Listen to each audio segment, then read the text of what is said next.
What's going on, beautiful people? Welcome back to another amazing and impactful episode of the True Health Forever podcast, where we share our best life through the lens of holistic health. It's always a gamble with that, right? You never know what's going to happen. I'm your host, Devon Truvel, creator of Black Wall Street, the board game. And as usual, I am honored to be with the beautiful, the smiling, the diamond-rific, the curl hair popping, the queen of travel herself. Please introduce yourself. What's up, beautiful party people? Yeah. My name is Sinclair, aka the Health Nerd, and excited to join you on this Saturday afternoon. Yes, it's afternoon. A long break on that. I know. Like, what day is it? What time is it? It's just it's a whirlwind. All that. If you're watching live, watching on replay, go ahead and share this video right now. This is going to be, I think, a pretty good one, pretty historical, literally version of the podcast. Oh yeah. So as y'all know, maybe you don't, we just got back from Tulsa, Oklahoma. The home of Black Wall Street, the home of Greenwood, the home of Little Africa. A lot of really dope vibes. And I don't know why we kept getting this question, because it makes complete sense to me. But a lot of people were like, what are you doing in Tulsa? Why are you in Tulsa? Right. Why are y'all going to Tulsa? Right. It's like, do y'all not know we made a board game on that history? Right. So I feel like for us, it was almost like a mandatory Mando. that was the word of the trip. Mando trip to go out there, go to the source of the history that we've built the board game on, go to the source of the history that we kind of, at least I know I connect to it. I feel like you're definitely on that wave too, of Black wealth, financial literacy, Black excellence. Like, why not go to one of the root cities, one of the meccas, as we call it, for Black independence and cooperative economics? And we definitely suggest that all of y'all at some point travel to whatever your quote unquote mecca, or as the queen says, meccas. What that is, right? For us, for wealth, it's going to be Greenwood. It's also going to be Ghana. It's also going to be Jamaica. It's also going to be Cuba. It's also going to be, I'm trying to think of another place that's a mecca for us. We've been to Brooklyn already, but kind of Brooklyn for the hip hop culture. Mm-hmm. You have another one? I feel like in terms of just healthy living, I feel like Costa Rica has always been a place that I've wanted to go, because I feel like they just embody everything that is living naturally, living healthy, living an active lifestyle. Like, they do it right. So that's one of the reasons why I really want to go there. Nice. Let's put it on the list. So long story short, y'all definitely, we traveled there, and we'll get into a little bit further on why we did in our journey, but highly encourage anyone listening to travel to your mecca that really identifies with your identity or with the values of your life. But without further ado, let's get into the episode.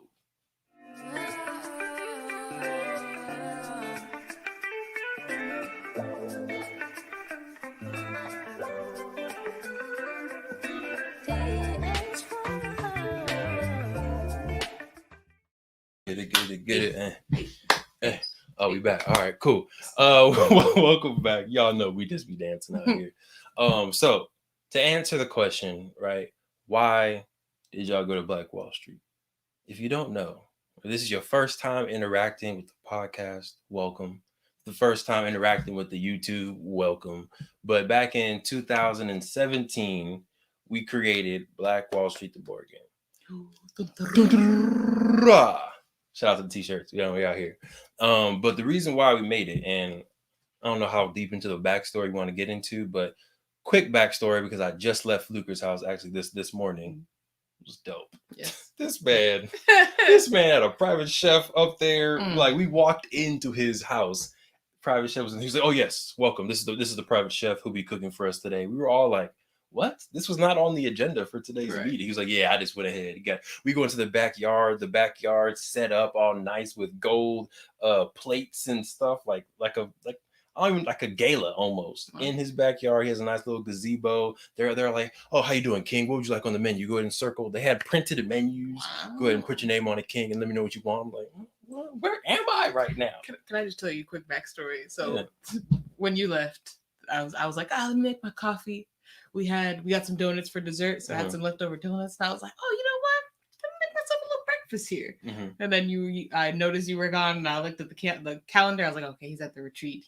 They'll probably feed him there. I was like, well, let me make myself a little breakfast. So I chopped up a potato, made myself some little breakfast potatoes, had made some eggs, some fried eggs, and I was enjoying that. And I was like, oh man, what if they don't feed him? Maybe I should make some breakfast for my king too. 30 seconds later, I get a text with the pictures of what he ate. I said, I deserve this myself. Yeah, and I texted her like, I'm so sorry. Yes. I had no idea there's gonna be food here. I would have snuck you in something.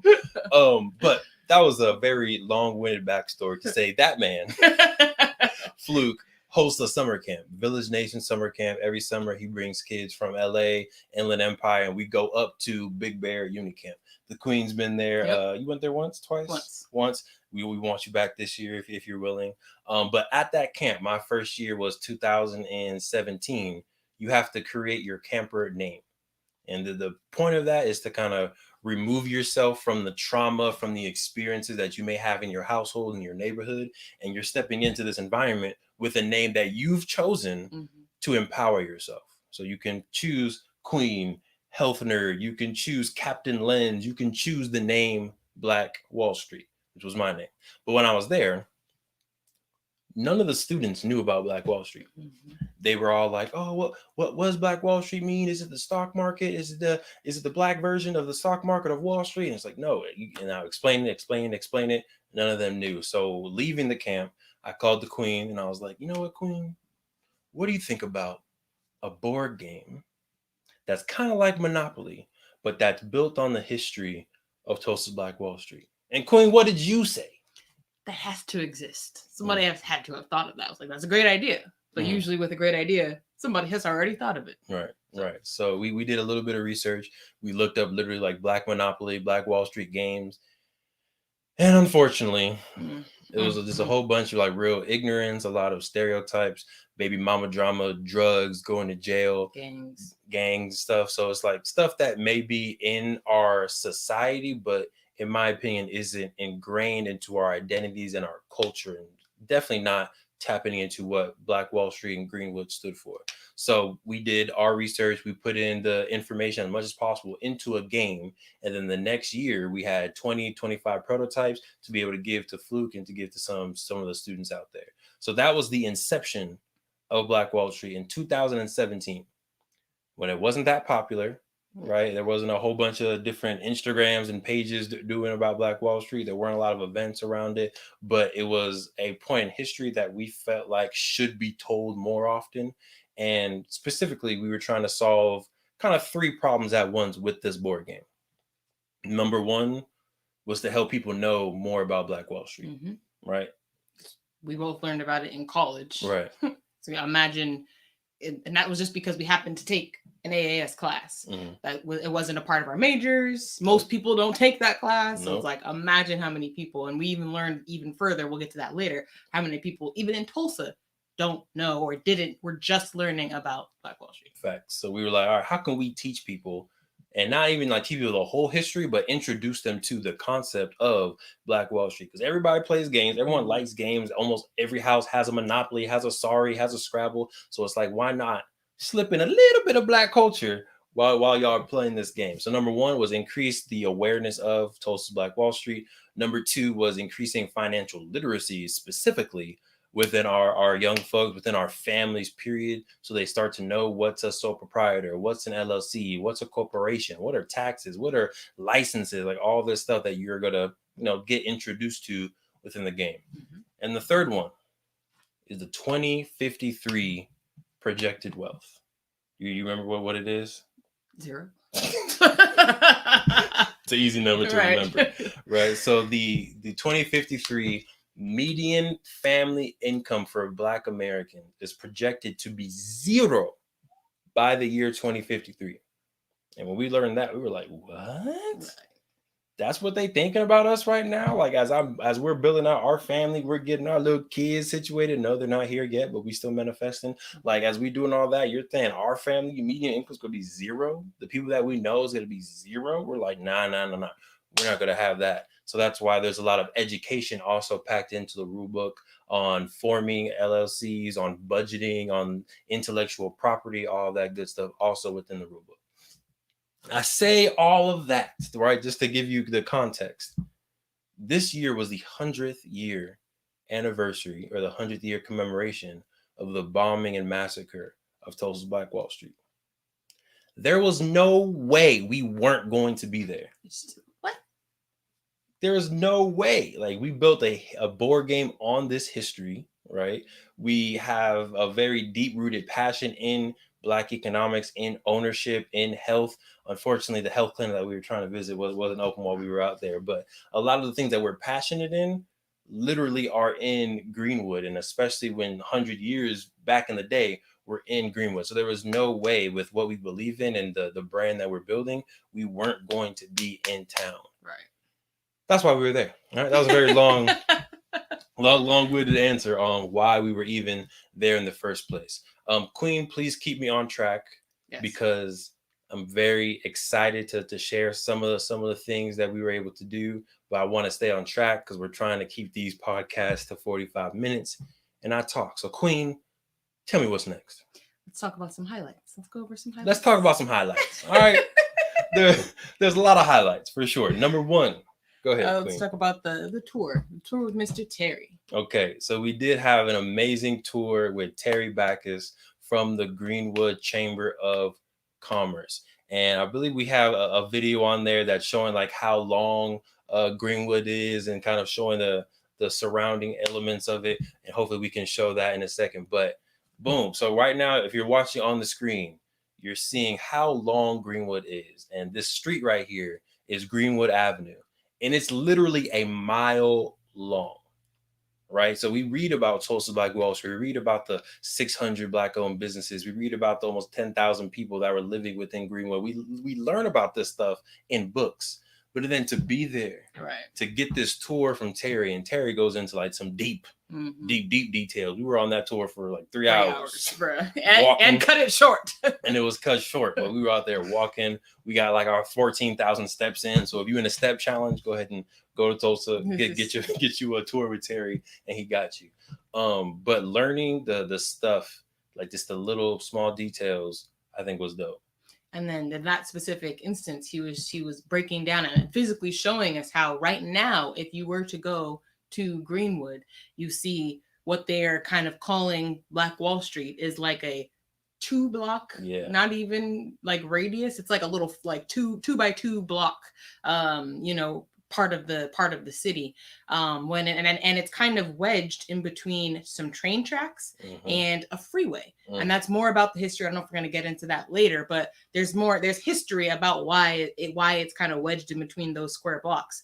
But he was showing us, we walked way past that. We walked down towards where the video just showed, and he was showing us Black Wall Street went all the way from where it is right now, where basically where the train tracks start, all the way past the university, what's it called? Oklahoma State University campus. And it was, like you said, a mile long, 46 blocks. 46 blocks. So he was showing like, this is what used to exist, and this is what it looks like now. And it was crazy. Right. It's crazy to imagine that. Yeah.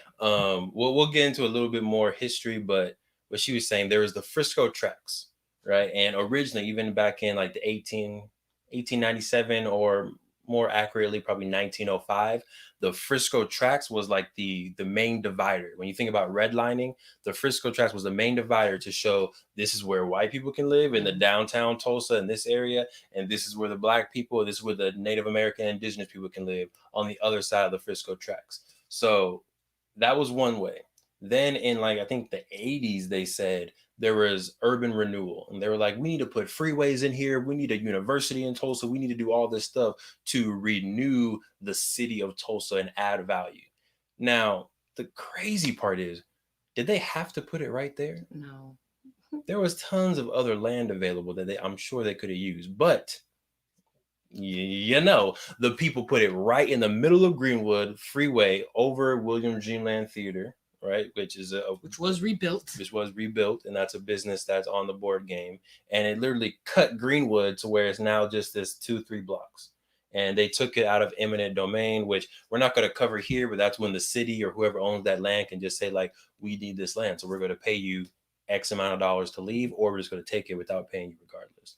So yeah, that was also interesting because we know the history, we know, quote unquote, the history of the massacre and the history of the riots and the bombing and all of that. But I don't think they teach us the strategic moves that were done afterwards through eminent domain, through urban renewal, through gentrification to then repossess the land. So it was interesting to learn that stuff that was happening within the last 40, 50 years. Right. But these are trip highlights before we get go down a pathway. Number 2, what else was a highlight for us, Queen?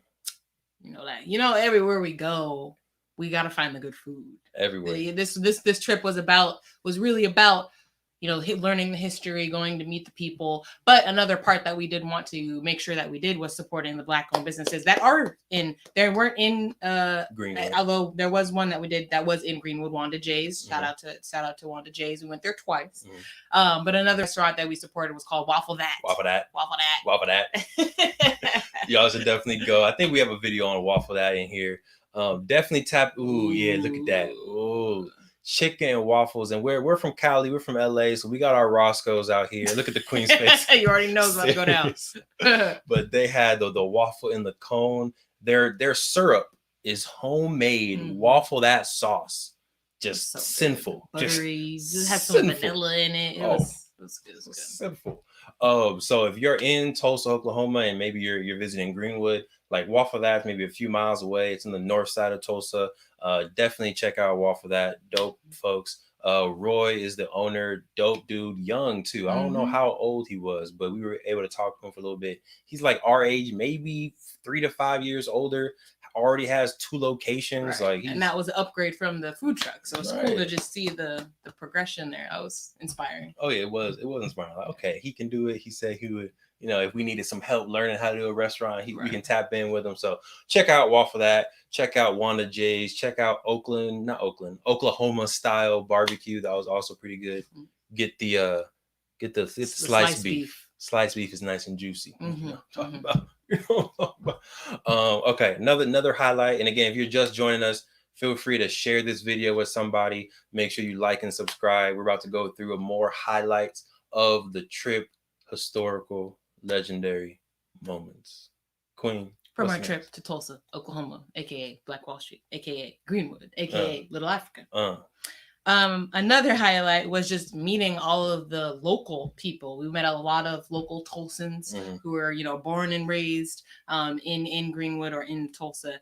They're very excited about the game. Lots of excitement. So here we go. Let me talk to y'all real quick. Let me talk to y'all because I feel like y'all see the excitement side of Devon. I feel like I don't necessarily show the stressful side on the podcast too much. But your boy was stressed.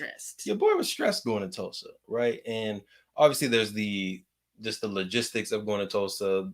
That's one side, which the Queen did a phenomenal, galactic, amazing job setting that up to where I really don't have to worry about that too much. But it was that still slight imposter syndrome, right? Even though you made this board game, even though I know the history that I know, right? Which I learned other history that I didn't know, but I know what I know about Black Wall Street, put it into a game, but there's still that slight imposter syndrome about going to the source with something about the source and seeing how that community, how that culture is going to react to something that you made almost about them in a slight way because they lived there. Maybe some of their descendants lived there. So it's like you made something about them and now you're presenting it back to them. So I was definitely, a little bit nervous, a little bit anxious about that exchange, about that conversation.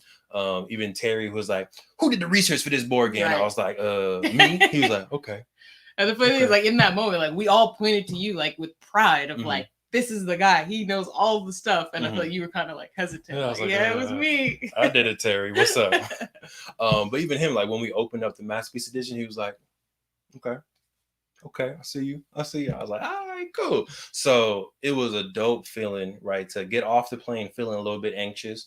But then literally the first day when we hit Greenwood, we brought our 5 games trying with all of our might. We did try. We really tried. We were trying with all of our might to give these games away for the free, right? So we walked up. already met someone that I knew. I was like, hey, what's up, Masai? Can we stop here? It doesn't matter where we go. Somehow this man knows somebody everywhere we go. I promise you, we left the hotel and within 10 minutes in Tulsa, Oklahoma, we don't know anybody there. Within 10 minutes of leaving the hotel, tapped in. He said, Masai! I was like, you gotta be kidding me. Tapped in, right? So it's one, having a good memory, right? Shout out to Faces. I don't forget Faces. But then it's two, hey, man, when you tapped in and when you go places that kind of have the same value, right? And you know people that have the same value, like you end up traveling to the same spots. For instance, Kaisha, also over at Flukes, she's also going to Ghana. Oh, dope. And she was like, oh, tap in. I was like, where you going? She's like, last week. I was like, for sure, tap in. So long story short, when I think you know your values and you travel to other places that are value-based, you end up crossing with a lot of other people. So long story short, went down to Greenwood carrying our boxes. I'm just like, man, I hope we can somehow give these games out. What if people don't want them? Oh man. 3 minutes later, we're just like, here's a game. Here's a game. Who are you? How much are they? Oh, they're free. No. How much are they? I want to pay you. No, they're free. Take them. No. I want to give you money. How much? And people just on the slide. Here you go. Here's some money. So long story short, a lot of people love the game. Whether they were from Tulsa, whether they were visiting Tulsa, got a lot of love, and it definitely filled my cup as we were going through the day. Made me feel more confident as people were like saying history about Tulsa, and I was like, oh yeah, I know that. Cool, I know that. I was still had the open mind to learn other things, but it was reassuring. It was affirming to know that the history that I know is respected, and the history that I do know, at least 90% of it was accurate. So that was dope. Yep. Do we have videos from people? I don't know about that. Maybe a photo. Just a photo. Okay. But this was the Greenwood Rising event that's on here right now. So this was June 1st, right there at the entrance of, hey, there's me dancing. I was excited. And holding the game. Literally how you walked around the whole time. Literally every day, every event, we had games with us. And every day within like the first 5-10 minutes, most of those games were gone. Gave out a lot of cards, made a lot of great connections. But yeah, it was a dope experience. Queen. Probably the most honorable highlight yet. That wasn't planned. That was not planned. Meeting the living survivors. Oh yeah, and you want to talk about this one before we show this video? I feel like that was the honor that was yours. It definitely was mine as well, but I wanted to get your opinion from the other side. Yeah. So it was, and I don't know, I'm going on the whole backstory, but long story short, we were able to meet the 2 of the 3 living survivors. And that was Mother Fletcher and Uncle Red. Mm-hmm. And that was just totally unplanned. Like we did not, like we sit and we dream up things all the time. Literally all the time. And not once did we ever say like, man, it would be cool if we went to Tulsa and met the survivors. Like It wasn't even just in our radar. We did not think that was going to be something that happened. But we literally walked up and met 2 of the survivors. They were so welcoming. They were like, sit down, like let's talk. And you did get to show them the board game and just to see their reactions and how much they really appreciated being able to take the game and have one themselves, but that we created something off of their legacy was just it was kind of like one of those speechless moments where it was like, wow. Like, and I think it was truly like, so at some point during the trip, I think it was in the museum, the Living Arts Museum, which is also dope if you want to go and check out. They have a lot of cool exhibits throughout the year. But I remember looking at an exhibit that was talking about it was talking about it from a point of view of a child. Mm-hmm. And it was basically describing just the traumatic experience of what happened during the massacre and being outside playing. And then all of a sudden seeing men with guns just walking down the street shooting people, and like how traumatic that would have been. There was another one for they were talking about a child studying for a test, and then all of a sudden seeing the black clouds and having to run for your life, like just, and that like really like hit me of like, I'm an empathetic person, so being like trying to even put myself in that position, like I started getting very emotional. So it was like meeting someone who not only experienced that but lived through it and is now, you know, fighting for reparations, fighting for you know, just justice was very inspirational, but I'll just very humbling experience of like I literally can't imagine what you have gone through. Right. And the fact that you are still vibrant, still alive, like, yeah, it was just crazy. Right. And to your point, I think we see footage and we see movies of like people living in war zones, and it's usually outside of America. Like, Right. I think they do a very interesting job in Hollywood of usually showing these war zones in Middle Eastern countries, in African countries, in these places that aren't in America, but literally 1900s.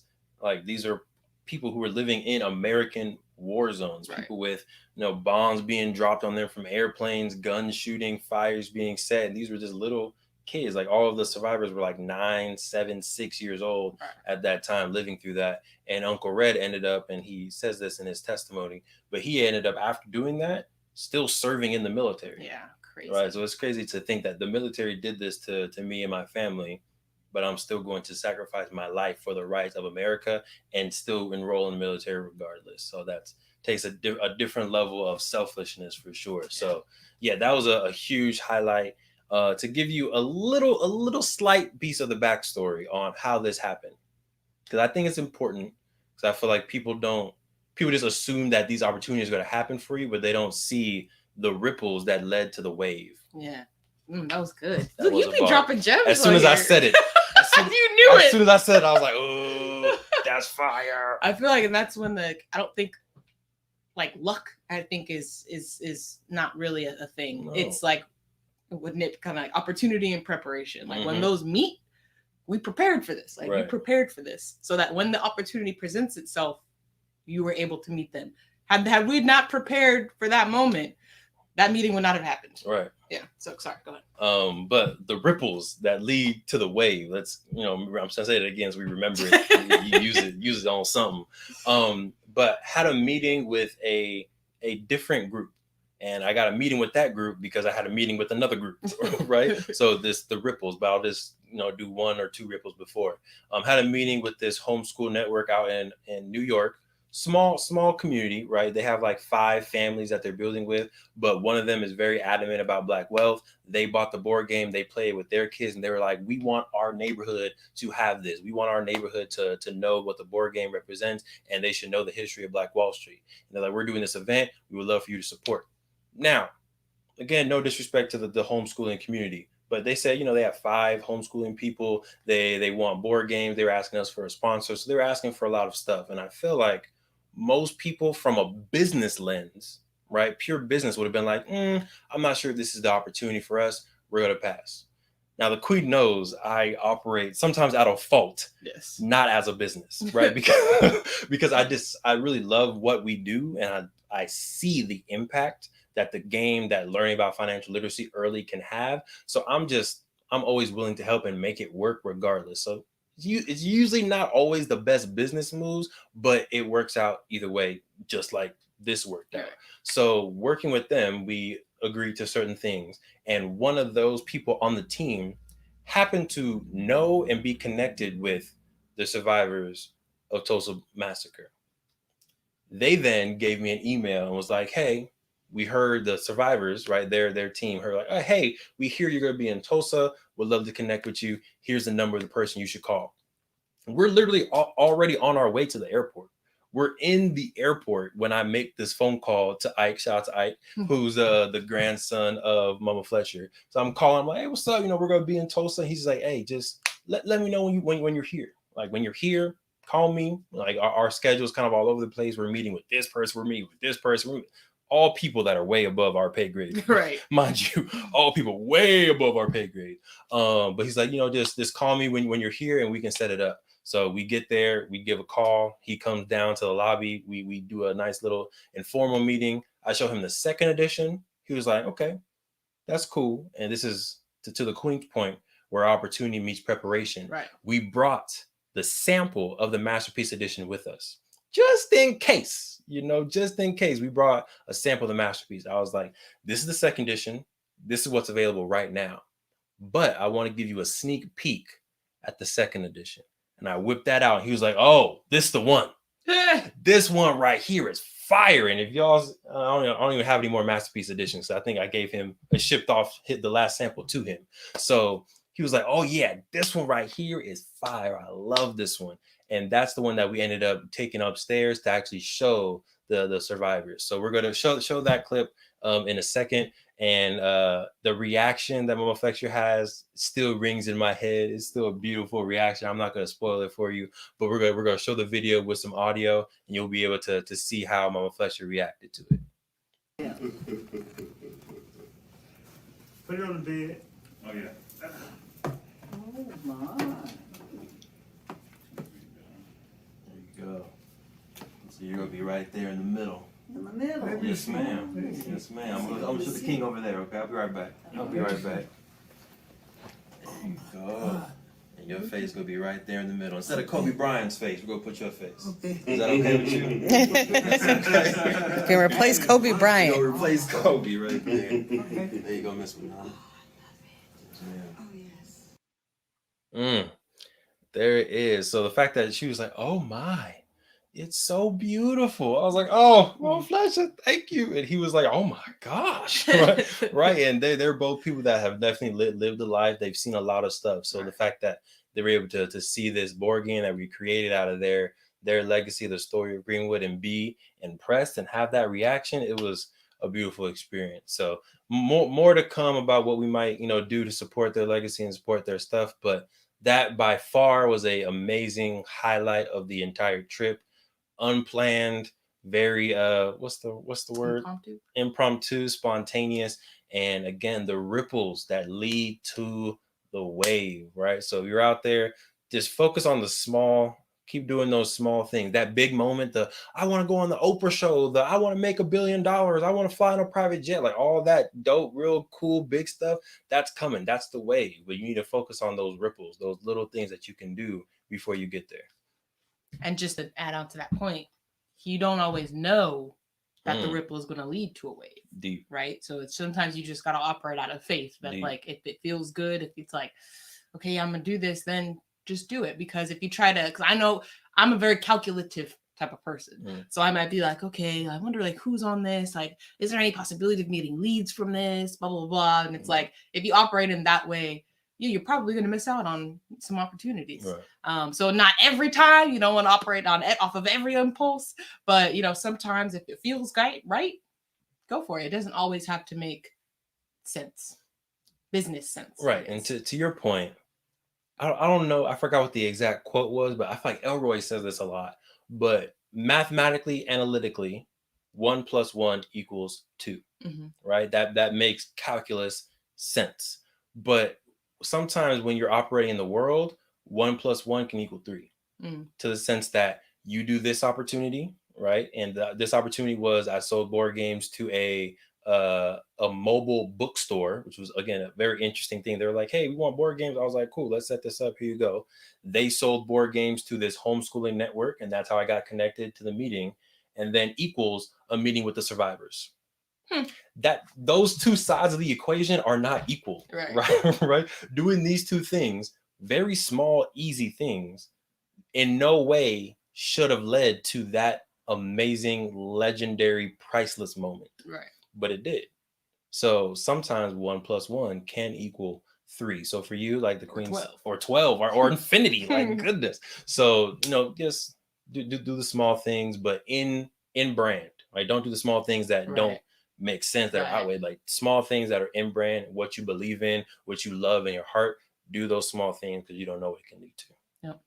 I don't know. Do we have some more pictures and videos you want to show with the game? I don't know. Feel free, Jair, shout out to Jair, our man in the background doing his thing. If we have any more videos on specifically the games, we can show those. We got video right here of the Queen in front of the Greenwood Rising Historic Center. This was a huge kind of donation and energy and effort put towards creating this monument at the heart, at the opening of Greenwood to make sure as people are visiting, as schools are visiting, they would always have a place to come in. This is us in front of the economic empowerment. This was also impromptu. Yeah. This is also an impromptu, like everywhere we went, we came with board games, right? And the video dude from Channel 2, local news. We weren't even supposed to be in person at this event. That's why you really think about it. Listen, we finessed our way in there. Listen, finesse, y'all. So, Queen, do you want to give this backstory? Yeah. So, I like you said, I did all of the logistics for the trip. So he kind of just let me know these are the events I want to attend, and I made it happen for all of our attendees. So, registered us for the event, maybe like a week and a half before the actual event. I registered for in person because I'm like, well, we gonna be there. But they also had a virtual option. So, like a couple days before the event, they email like, oh, here's your virtual opportunity. Here's the link to the virtual meeting. And I'm like, I emailed back like, oh, thank you very much. I actually registered for in person. And they were like, oh, yes, I see that you did register for in person. And then like put the quote of the not guaranteed in parentheses. Like, oh, we're actually at capacity for COVID. So you'll have to do virtual. And I'm like, dang, like we're gonna be there in person. The king said he wanted to go to this conference. Like we got to make it happen. So I'm like, can we like go and like the day of, if people don't show up, can we like maybe just sneak in? And she was like, we're already accounted for that. So we've actually given more tickets than we can let in the door because we know people won't show up. So unfortunately not. I'm like, dang. So I'm calling hotels like, shoot, well then let me at least get us like a little conference room. We can all sit there and, do the conference virtually, kind of feel like we're there. Right. So I'm doing that. But the day of, we were kind of seeing that there was a whole nother discussion. Not nearly as many people as we thought were going to be there commemorating this event. There should have been thousands of people. Yeah. So we were like, let's just go try. And his dad actually went ahead of time and was like, I just showed him the confirmation email and I got in. So we were like, cool. So we go and I walk up there. I'm like, all right, let me play cool. They play cool. I'm like, oh, give them our names. And they're like, okay, and you were registered? And I was like, yes. Yes, I was. Not a lie. I was registered. True statement. For virtual. But you're like, oh yeah, we can't find your, we'll just print you up some badges. So I'm like, cool. And then like 20 minutes later, they were like, okay, so we're actually we're at capacity. So you'll have to wait and we'll just have to see. And so we're like, okay.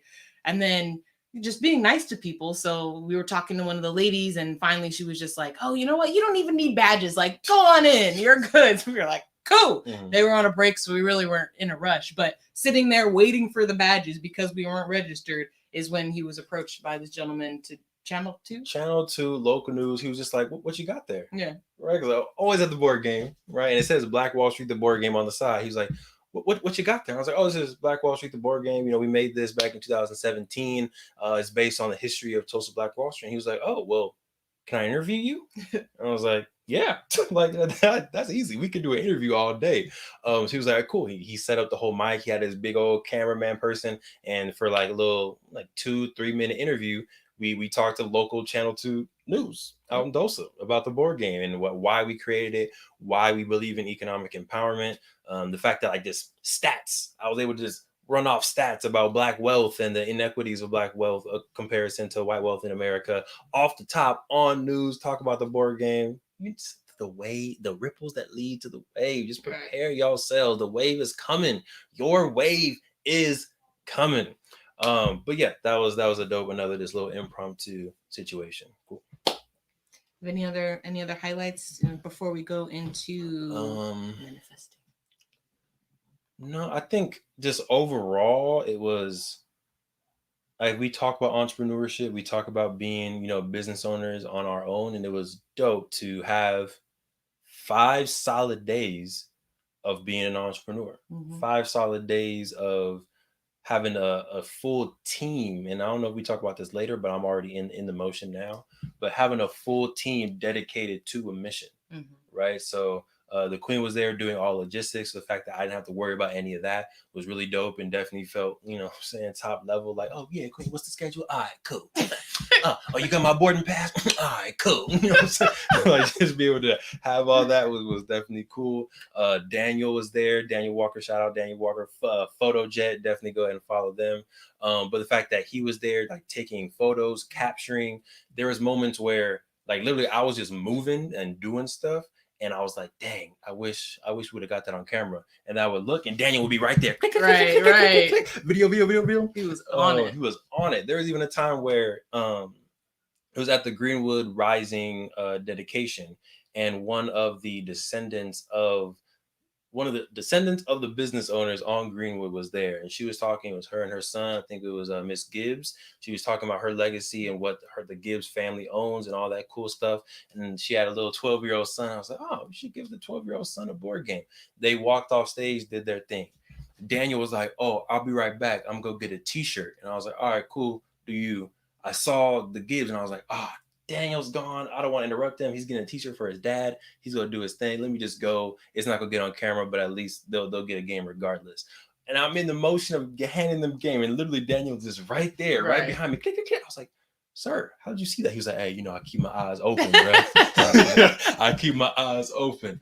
So that was cool. My dad also came, so having him and being able to divide and conquer, and he was like, oh, Devon, you should talk to that person. I was like, ooh, but I have to talk to this person. Can we divide up? Can you talk to them and I talk to them? So then the fact that we were able to split up, and he was like, oh, my son has a board game. He does this. Here's our business card. So I think just having like a full team and being able to spread out, come back together, talk about things. The fact that people were like, oh yeah, we've heard about you before we even met them. Right. What was every that first day. It was a lot of showing people. Right. Every day after that, people knew. We would show somebody, or they'd be like, "Oh, is that the game? I heard somebody was talking about. Or, I was in this event, and they was talking about the game. It was really cool." I feel like by the end, I feel like Ron is just he's humble, so he's not gonna say it. I'll say it. By the end, he was like, I'm a little minor celebrity in Tulsa. It was very cool. And he had his little entourage, because we was all walking. He had his camera. We all matching shirts. We all walking with him. So yeah, it was dope. And I feel like in honestly, like, there was a lot of events that were canceled. It wasn't necessarily going how we thought, we planned, but everything that happened impromptu was way better than whatever would have happened planned, I'm sure. We went to the Earn Your Leisure live podcast, which, in actually sitting there during the podcast wasn't that great, because we thought it was going to be something we could actually listen to, but it was in a very small venue. So we were kind of just standing outside, and it was pouring rain. So we were just waiting for the opportunity to maybe get to meet somebody afterwards, which we did. Yes, we did. Which was very cool. Got to meet Rashad and hand him the board game, talk to him a little bit. So that was awesome. We got to meet. And I think like you're saying, like, going somewhere with like-minded people who are all here. Apparently there was, lots of Miami was popping off this week, like lots of other places we could have been. But we thought this is where we need to be. Yeah. And as a result, we got to meet so many people. Right. We got to meet the survivors. We got to meet local Tulsans. We got to meet Rashad. We got to meet Reverend Jesse Jackson. Just chilling. Jesse Jackson. Oh, is that Jesse Jackson? How you doing, Jesse Jackson? Got to take a picture with Chris Gardner. Right. I got to see his last live event ever. And a signed book. Yeah, it's just... That was another impromptu thing, Chris Gardner, and we're getting on tangents now. So after this last one, we'll rein it back in. That's my job. My bad. I was supposed to rein this in. Come on now, do play your role. But the fact that he gave his speech, we were leaving the conference, and he was right outside. And I think the Queen, you were talking to my dad and Jason about something, doing your thing, and about the conference, about the epic conference that I think we could play. And I was like, okay, that's cool. Yeah, I hear you, Queen. But then I locked eyes with Daniel. I saw Chris Gardner, and I was like, I just gave Daniel a sign, like, hey. So then I walked over to Chris Gardner. I was over there, and she was like, one of his assistants, like, would you like a picture? I was like, yes, I would. She was like, you got a camera? I said, he's right there. And then the Queen also, like, right. I was in the middle of conversation. I turned around. I said, where'd they go? Oh, I'm gonna be right back. I know what's going down. So then I was like, oh, Chris Gardner, this is my Queen. Can we take a picture? He's like, oh, this is the Queen? Yeah. Put her in the middle, and then we took a picture. That happened a lot. It did. Like, hi, yeah, I'm Devon. This is the Queen. So yeah, there's a lot of impromptu, and I think overall, my biggest takeaway is we have a dope team, and it was built around a lot of trust, built around a lot of love. So it's dope to see that we can put our team in Tulsa and really almost throw us in the fire, and we will come out shining, right? We'll come out with dope connections. We'll come out above all the fray. So just imagine what we're able to do once we put a team together and train our team. Once everyone has a card, and we don't just have the one card with everyone's information on it. Once we plan like official roles, like the fact that it went that smooth business wise, and we didn't plan too much of it, makes me hopeful for what we can do once we're full-time entrepreneurs, once we have folks trained, we have a real I'm excited for the future, man. I'm excited. This is just gonna have to be a 2-part podcast. It is because we have a whole other section. Yeah. But what I wanted to talk about real quick is when you're talking about the team, it's also cool. Just again, when you're there and you feel that energy from the people, it's legitimately like inspirational, because it's like I'm not necessarily the person like the salesman or the saleswoman, or to be like, hey, we got Black Wall Street board game. But there would be times when he'd be talking to someone, and then, someone else would literally come up, and he'd be holding it in his hand, or I'd be holding it because waiting for a picture or whatever. And they'd be like, oh, what's that? And I'm like, part of me, of course, the introvert in me wanted to be like, oh, this Black Wall Street board game, he created it. He'll be on just 1 second if you just want to wait. But I was just like, hey, man, I'm part of the team. Like, let's go. This is Black Wall Street board game. We created it. This is the creator, but here's the card, and it's like you just, everybody just kind of falls in line to play the part, to spread the message. And so that would happen to a lot too, of like, at some point, I feel like at some point I looked around, we was all talking to someone different, handing out different cards and stuff like that. Cause there was just, cause it's even that mindset of like, once other people start to look and see like, oh, what's all the commotion about? Like that happened too, that very first day. Go ahead. Yeah. Talk about the person that disrespected me. We got to get better. We got to get talk better about the person people, that disrespected me real quick. So when we first walked up, we got locals. This is when like the buzz started. So we had like a local that was interested in like, what's this? And so they're talking. We got the camera going, and so we're all just kind of standing around. Other people are starting to come up to see like, oh, what's this? What's that? And this woman comes up, and she's like, oh, what's going on here? Camera out already. She just walked up. She said, oh, who's he? And I said, oh, that's Devon Walker, creator of the Black Wall Street board game. I had one here. It's like, here. And she goes, oh, I thought he was an athlete, and walks away. I said, ma'am, just because he's not an athlete, you don't, first of all, you don't care no more to the point where now you're walking away. She said, oh, I thought he was an athlete. Right. Like, she walks away. She said, he looks like somebody. And I was like, we do get that a lot. But the fact that you didn't care the minute it was not an athlete was a problem. Look, that just means, this would be my last 2-parter before we probably wrap this up. But one, that means as a board gaming community, and yes, we do have a nice, dope community. I just randomly went to go visit. That's why I was almost late. Kickback specialist was doing something down at the park. So I went down over there. Shout out to Mac and Stephanie from the Kickback Specialist team. They do like live in-person staff bonding and relationship bonding type stuff. So that was a little dope event. But we have a community of Black game makers all across the nation. And what we need to do a better job at is making it sexy and making it cool. Because being an athlete is already, cool, sexy, because you got all the money, you get to travel, you're on TV. And I feel like people want that energy, and that's why I was like, oh, is he an athlete? Let me capture this so I can share with my friends. Oh, look, I met this person. Right.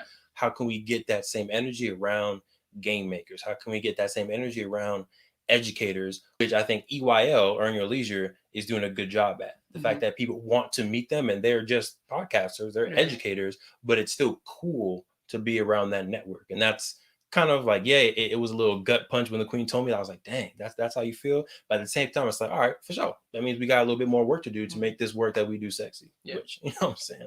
I can do that. But the last thing is also shout out to Jason, who was there with my dad. But if it wasn't for Jason coming, we would have had an Uber everywhere. Yeah. So the fact that he was there, again, kind of just the stars aligning. He was there, and there was a day where it was just pouring rain, and we were like, dang, we got to walk. And he was like, no, we don't. I got a car. We were all like, what? Right. You got a car? He was like, yeah, we can ride with me. Let's go. Big bet. Thanks. Right. Everyone playing their role, even people that we just met that day. He was cool with just driving us multiple places. And I feel like that probably would annoy me a little bit. So the fact that he was cool, he was like, "Yep, I'll drive you. We can go anywhere." Yeah, that was cool, and it saved us a little bit of change too. Yep. So do you want to let's close with talking about the art of manifesting? That's how you want to close. How much time we got? What time is it? It's 2:49.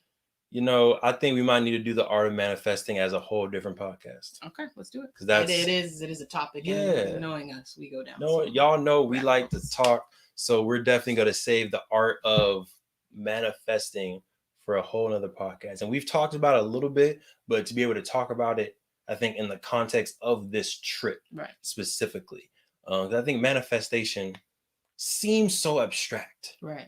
It seems so like, I don't know, does that really work? But I'm telling y'all, like, we literally manifested the out of this trip. Yes. And like, there's just so many things that just aligned perfectly because of all of the work that we've been doing for years. So I want to save that for maybe next week, or it can be the week after that. But we're gonna get y'all the art of manifestation in a little bit. Queen, we spent a lot of time talking about me today. My apologies, but don't apologize.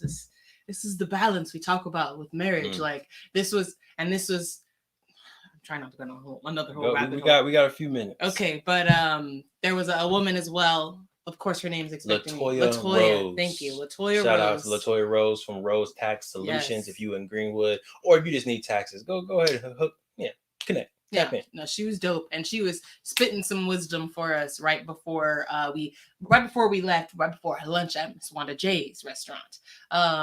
And she was basically talking about, like, you know, as the partner, you know, you need to make sure you find your role and you play your role. Mm-hmm. And so that, you know, we talked about that a lot afterwards. But long story short, I just wanted to all my couples out there that are owning businesses.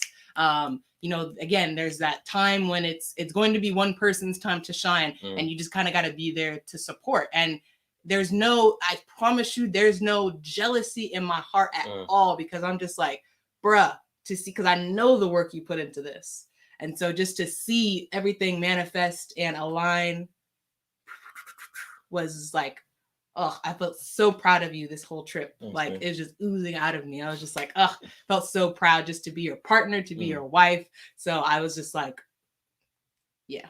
I was perfectly fine with, you know, to share the spotlight a little bit, but really it was yours. It was your spotlight, and I was holding it for you. I was like, yes, yes, this is the man, the myth, the legend. Just because I know all the work you put into this. So I was so happy to see everything align, and for you to get your cup filled, because you deserve that. Overflowing. You deserve that. So don't apologize. You never need to apologize. This podcast was about Black Wall Street, about all the work that you've been putting in, that I see, and that I'm proud of.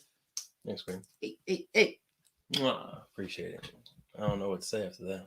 It's okay. So one other thing that we did manifest, since we want to kind of go into our weekly check-ins, one other thing that we did manifest during the trip was like, shoot, especially after that first day, after we met the survivors, I was like, oh my goodness, this trip is about to be like, if this is how we start in day one, the rest of the trip is about to be crazy. And I was like, we had also just submitted an offer. If y'all know, go back to podcasts. We're trying to invest in real estate. So we're trying to get this first investment property.